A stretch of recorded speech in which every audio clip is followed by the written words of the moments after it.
Sometimes history hinges on a single moment, a single decision. And back in the spring of 1975, the Tay Nguyen campaign was full of them. But at the heart of this massive military operation is a really fascinating story about a very unique and very powerful style of leadership. So let's get right into it. Okay, so take a look at these men. They were the architects of that campaign. One of them, Senior General Vu Lang, was this brilliant military mind, and he was tasked with planning the huge opening battle.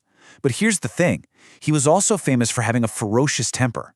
So how on earth did this notoriously impatient man pull off an incredible act of leadership when absolutely everything was on the line? First, we've got to understand the man himself. So who was Vu Lang? Well, he was from Hanoi, known for being kind of refined and elegant. But under that polished exterior was a commander who was absolutely forged in the fire of battle. Now here's where it gets really interesting. This is a quote from his own subordinate, who basically said he was skilled, strategic, and very hot-tempered. The guy's anger was so legendary that when his beard bristled, people literally ran for cover. So you've got this picture of an elegant man from Hanoi who was also a thunderous commander. And it's that contrast that makes what happened next so incredible.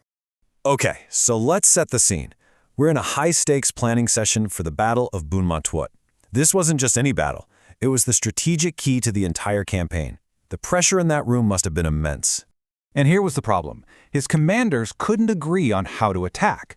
The room was just filled with all these conflicting ideas, and you can imagine some pretty fierce debate. A whole day goes by, and they are no closer to a unified plan. Now, for a guy with a famously short fuse, this should have been a complete disaster waiting to happen. But General Vu Lang did something no one expected. He just listened. For 2 whole days, as all these arguments were raging around him, he sat there in calm, patient silence. His own chief of staff started getting super anxious, wondering why his normally decisive commander was being so, well, passive. When his chief of staff finally pressed him to just make a decision, Vu Lang calmly explained his approach. And wow, this is where you see his genius. He knew that just forcing a decision down everyone's throat wouldn't work. Real victory, he believed, came from consensus. He was willing to wait, to listen, to make sure every single commander was truly on board, because he knew that unity would save his soldiers' lives on the battlefield. And you have to remember, they were in a serious race against the clock. Right after that 2-day meeting, the command structure changed, which put even more pressure on them. They had a hard deadline. By February 14th, the final plan had to be presented to the high command. The clock was ticking, loudly. But on the day of the big briefing, disaster struck. General Van Tien Dung from the high command heard the plan and immediately started questioning a huge part of it. He was not convinced. The entire strategy was about to be rejected. And to make everything 1,000 times worse, the one man who could defend it, General Vu Lang, was suddenly hit with a terrible fever, so sick he had to be medically evacuated right from the meeting. So, with the plan about to get scrapped and troops already on the move, political commissar Dung Vu Hiep rushes to Vu Lang's side.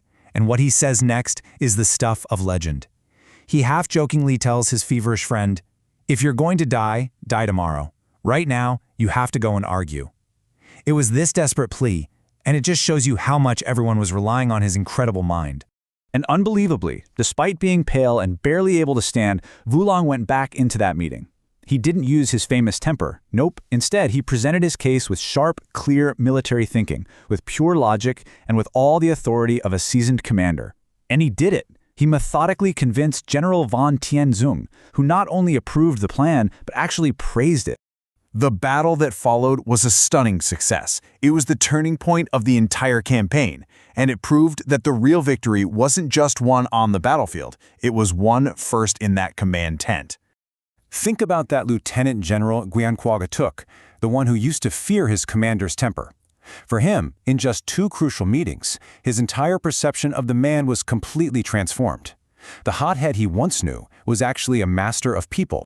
And these are the lessons that his subordinate carried with him for the rest of his career. That real strength is knowing when to shut up and listen. That encouraging debate actually leads to a stronger plan. That you persuade your superiors with logic, not just passion.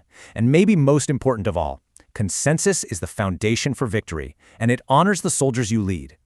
The story of General Vu Lang really leaves us with a powerful question, doesn't it? We often think of great leaders as these decisive people who just give orders. But maybe, just maybe, true leadership isn't always about having the right answer yourself. Maybe it's about having the patience and the wisdom to help your team find it together.